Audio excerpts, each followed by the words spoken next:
Oh, God, he's adding something new, throwing me off. It is another episode of the Red, White, Claret, and Blue Show with Alex and how much he does not want my wife to have his phone number. It is Chris off the grid Condit, your American Villan voices. And as always, we are serving you the lukewarmiest of lukewarm opinions. We are here with our Crystal Palace preview recorded prior to their match with Arsenal. So honestly, Chris, I'm going to dispatch with the how you're doing it and all that kind of stuff. We're just going to jump right in because there's Last of Us to watch. There's no Last of You and Me, and there is no Last of Aston Villa. So Crystal Palace FA Cup. Last time out, what I want to emphasize, Chris, we were talking about this in the pub while we were watching Newcastle. We were talking about how Crystal Palace doesn't necessarily scare people anymore. They had a great run of form, and we'll get into that in a second. That was having them look like they were going to shoot up the table. I think at one point, as we were previewing the rest of the season, we said, honestly, we should be looking down at Crystal Palace more than we should up at some of the teams around us. They've fallen off, at least over their last three, and yet it does not matter what their form is going into a match against Aston Villa. Oliver Glasner smacks Unai Emery around all over the place. And you saw this happen twice earlier this year. They were terrible, still beat us in the Carabao Cup. That might have been their second win on the season in all competitions. And then we drew in November, and then they smashed us again in February.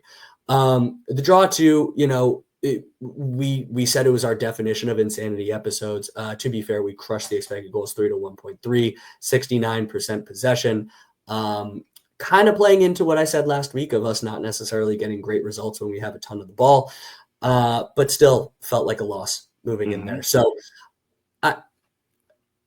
So they haven't played great in 3 in a row. I'm still not looking past them and thinking that this is necessarily going to be an easy match, no matter what our form is versus theirs. We looked great earlier in the year, and they looked about as bad could be before they smacked us.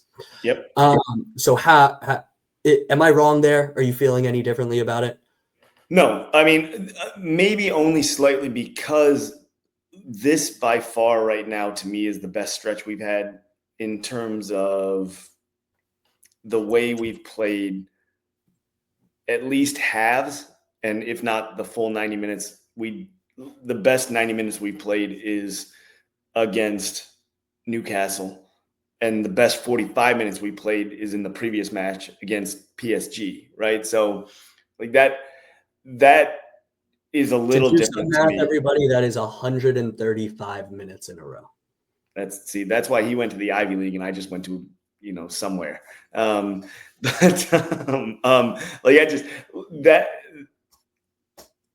largely due to health, like we've mentioned in the last handful of pods. I'm more confident now in Aston Villa's ability to win games than previously, if only because if we're struggling or if something isn't working, Emery has a multitude of options off the bench, to the point that he had to leave major contributing players, or at least players that previously in this season were big time contributors or starters, on or off the squad entirely against Newcastle, who is one of the best teams in the league. So the flexibility we have right now due to health makes me more optimistic than I would normally be. I like you just think that Oliver Glasner has Unai Emery's number in some way, much like Eddie Howe, right? They always seem to get the best out of their squad, or set their squad up the best, whatever it may be, against Unai Emery's team. The biggest difference right now to me is the flexibility and depth that Villa have, which is something we have not been able to say due to injury for about the last 2 seasons. We've never had this level of multitude of players, I should say, that we can bring on in certain spots. Yeah, you know what? You make a really good point there. One thing that I failed to mention as we were talking about the matches before is the fact that Not you, but I, earlier this year, despite all the wins and the good quote unquote form that we were in, kept saying we just don't look Mhm. getting results, but we don't look good while doing it. Now, at least over the last couple weeks, we look good while we're getting the results that we're getting. So that is certainly something that's different. And not something that we can necessarily say in any of the recent smackdowns against Crystal Palace, even the 5-0 last year. Obviously, Villa really limped over the line at the end of the season. Sure, we had the 2-0 Arsenal in there, but like, let's be honest, we were bad for months. Um, and what I also though want to quickly address it, and I don't want to hear is that anyone being like, "Oh, that 5-0 doesn't matter."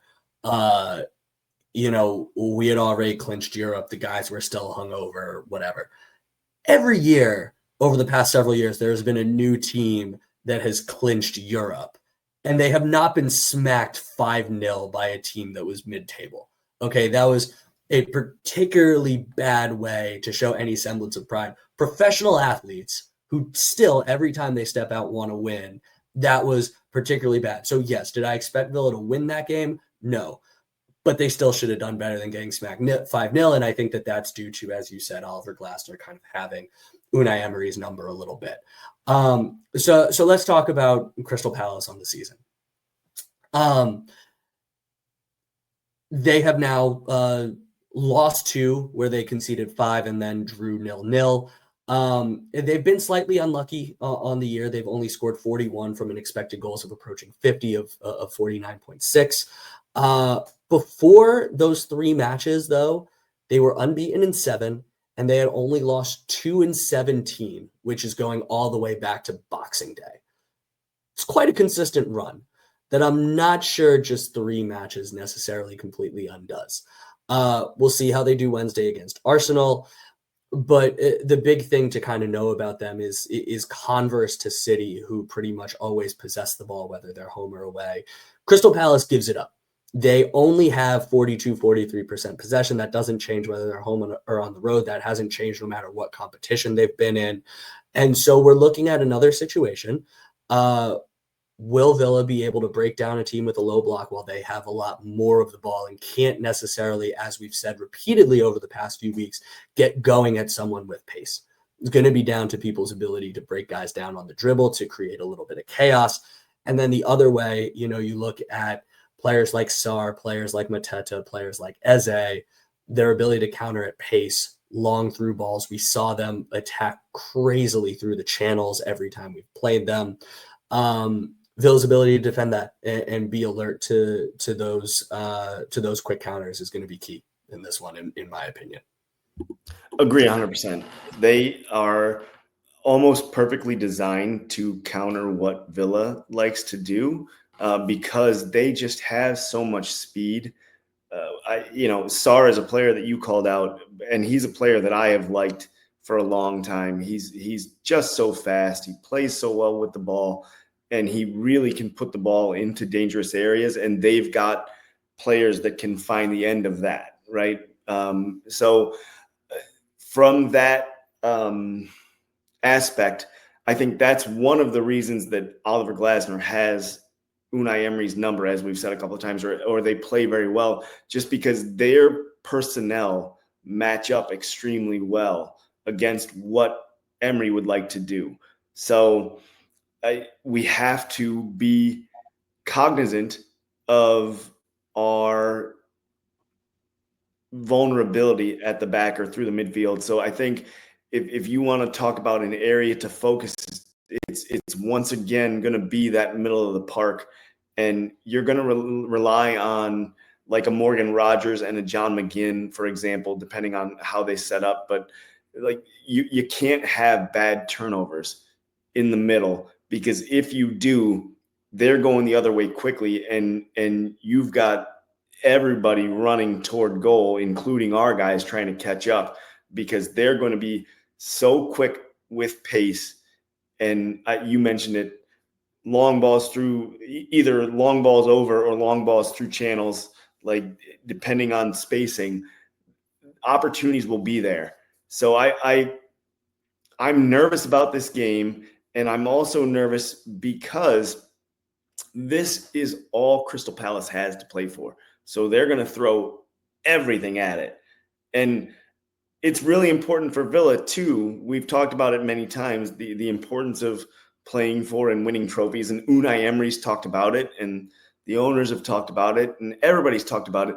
But we still have to balance the league because we're not by any stretch out of Champions League contention right now. And that's important for maintaining recruiting, financial implications, everything that goes along with that Champions League berth. So we have more to balance and more to think about than just this. Whereas Palace, this is it. They're going to finish safe. They're going to be mid-table, but that's the extent of their season. They're not going to be more than that. I think is the biggest danger mentally, is to make sure that we can match that desire and that will. That's silly to say because you say, well, they're all professional athletes. They're gonna play a certain way.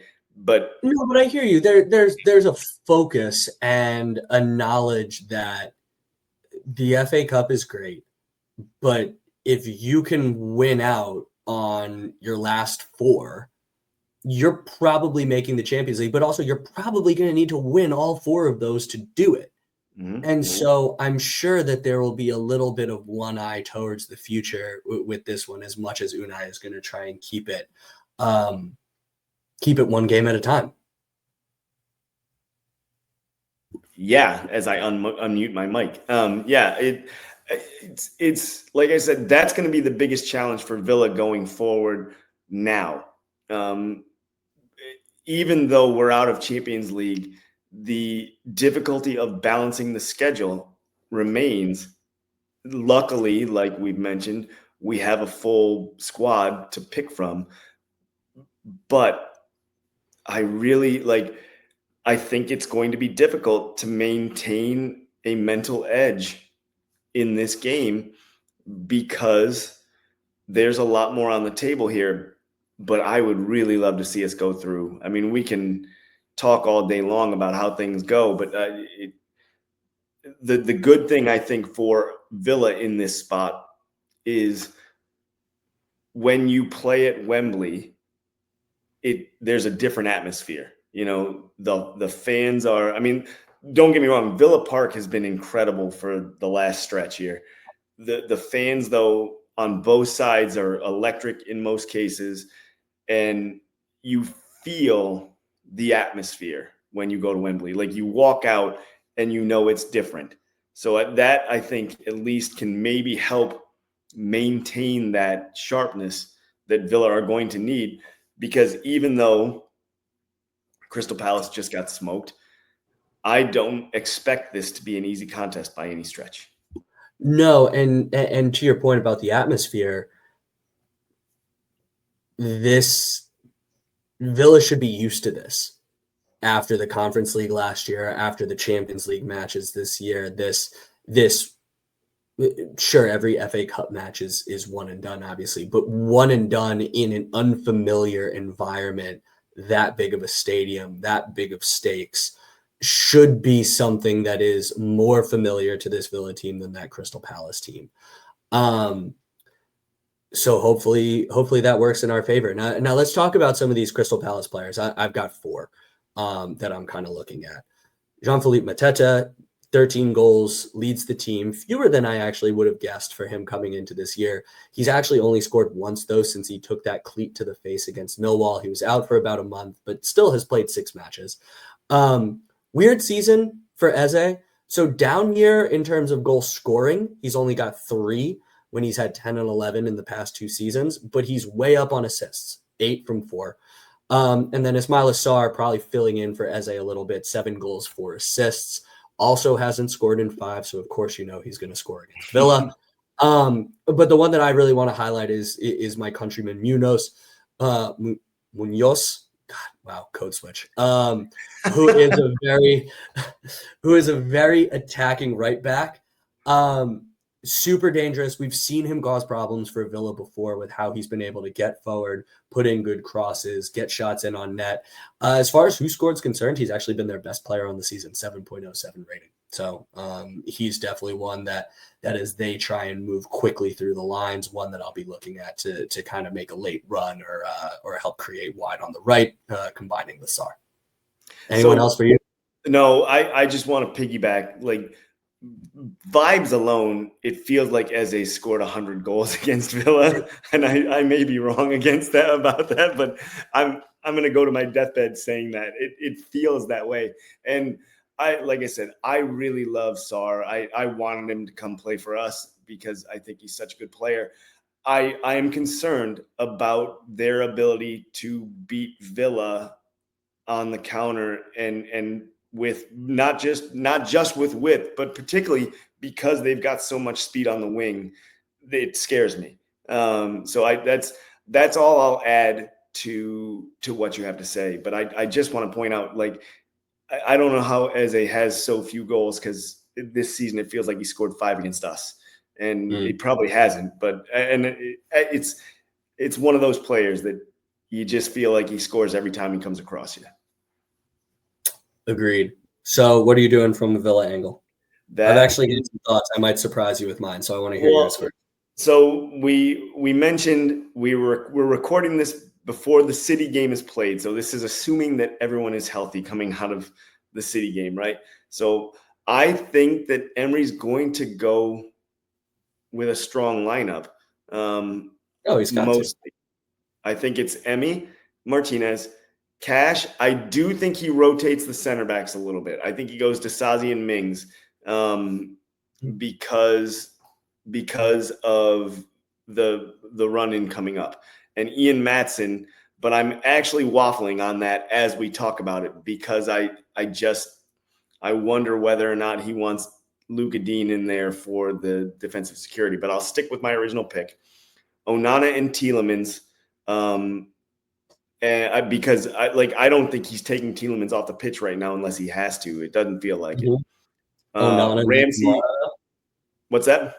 Onana, not Kamara, though? Correct. Yes, Onana, not Kamara. The only reason that I might think otherwise is if he does start Mings, it may make more sense to bring in Kamara and leave Onana as a sub, because you have the height coming from Mings versus Onana in set piece situations and things like that.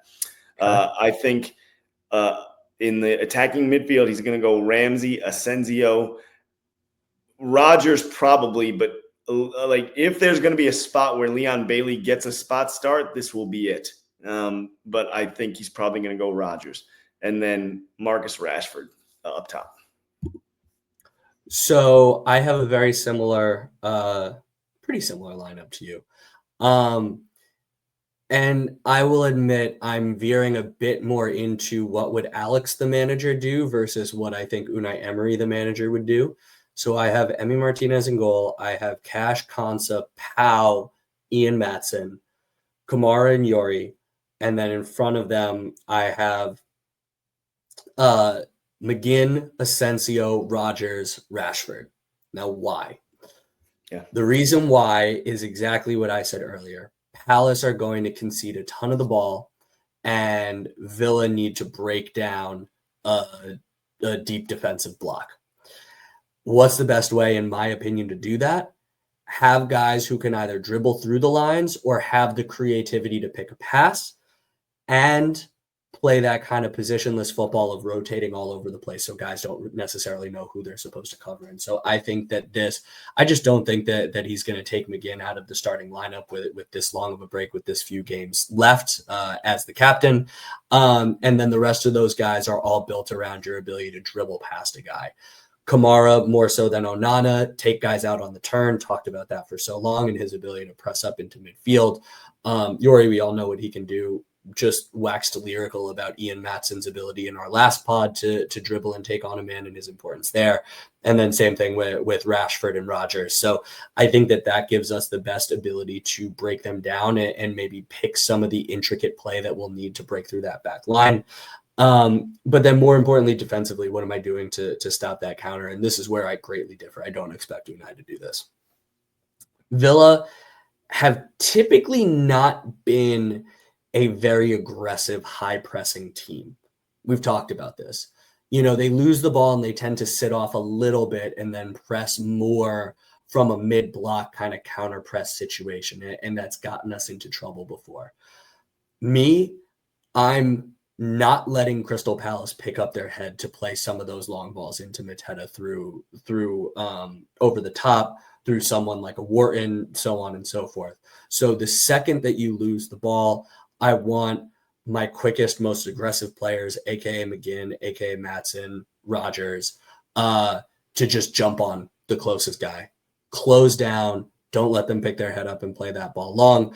So I would have a very aggressive, almost Jurgen Klopp style high press to try and mitigate what they do offensively. Like I said, I don't expect Unai to do that, but I think that is the most effective way to limit what Crystal Palace is going to try and do to us.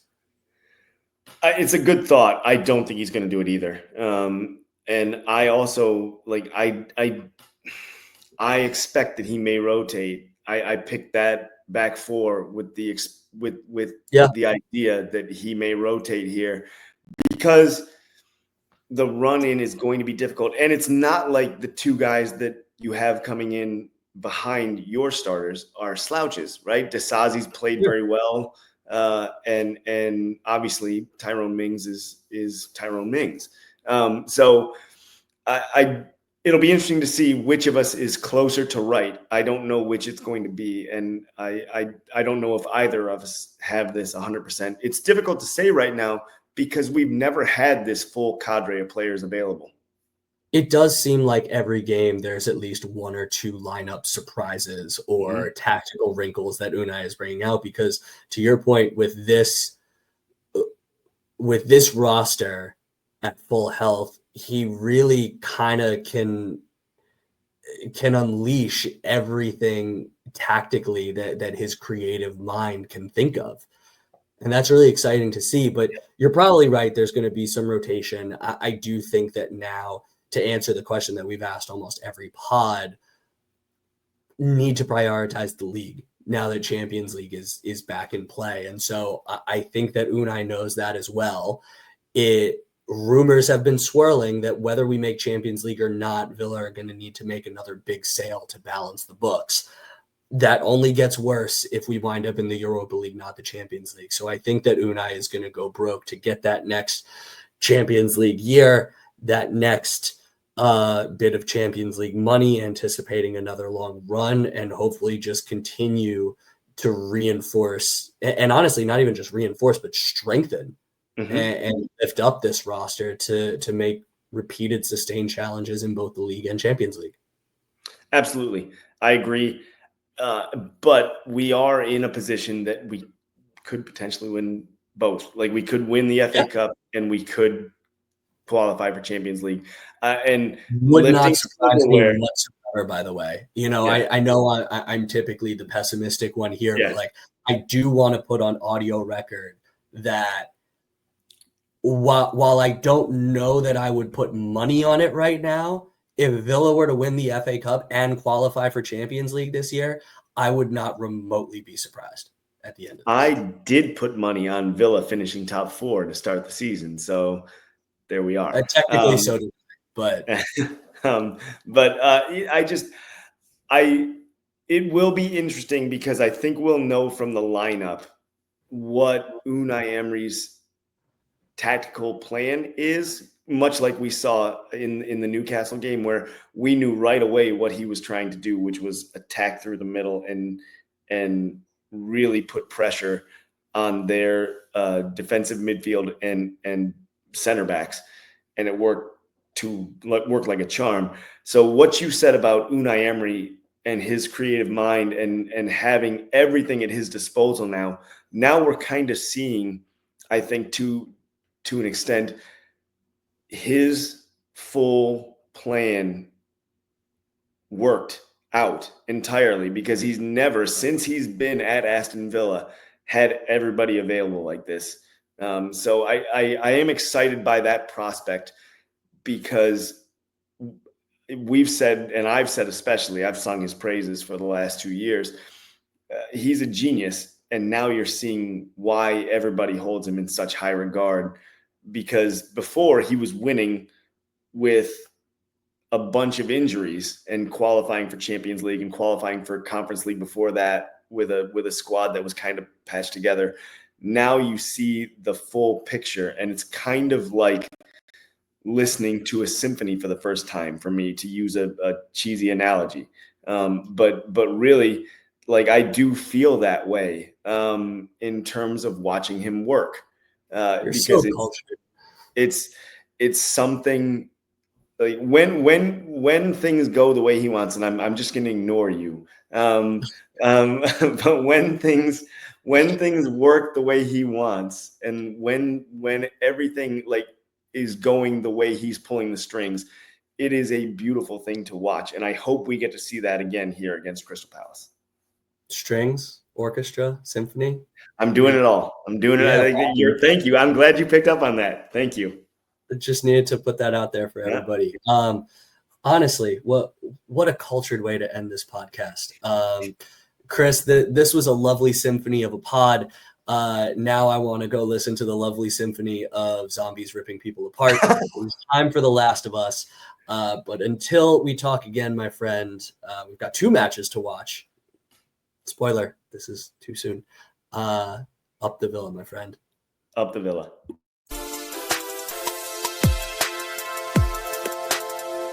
Hi, Mom and Dad.